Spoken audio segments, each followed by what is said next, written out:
بعض لوگ یہ کہتے ہیں کہ جناب زہرا سلام اللہ علیہا کا واقعہ ایک تاریخی واقعہ ہے، اس میں اتنا زیادہ غور و فکر کرنے کی ضرورت نہیں، ایک واقعہ تھا، ہو گیا، اور اس کا تعلق ہمارے عقائد سے بھی نہیں۔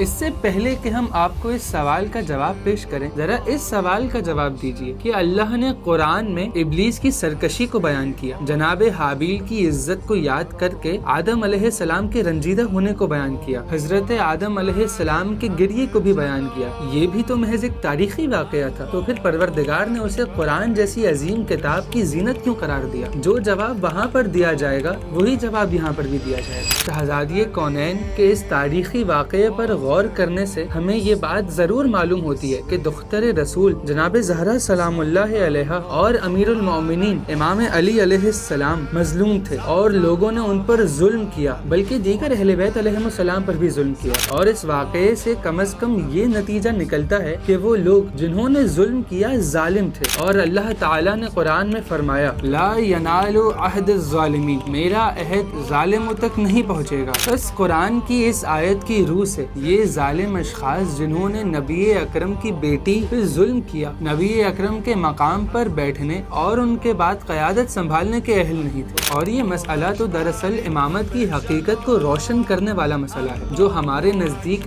دین کے بنیادی اصولوں میں سے ایک، لہٰذا جناب زہرا سلام اللہ علیہا کے واقعے کی تحقیق در حقیقت ایک عقیدے کی تحقیق ہے، نہ کہ محض ایک تاریخی مسئلہ۔ یہ واقعہ دراصل دین اسلام کے سیاہ ترین ایام کی نشاندہی کرتا ہے اور تلاش حق کرنے والوں کے لیے کھلی کتاب کی مانند ہے، لہٰذا اس واقعے کا مطالعہ دراصل اس نتیجے تک پہنچاتا ہے کہ رسول خدا صلی اللہ علیہ وآلہ وسلم کے بعد امام علی امیر المؤمنین علیہ السلام کے علاوہ جن لوگوں نے خلافت کا منصب سنبھالا وہ اس کے اہل نہیں تھے۔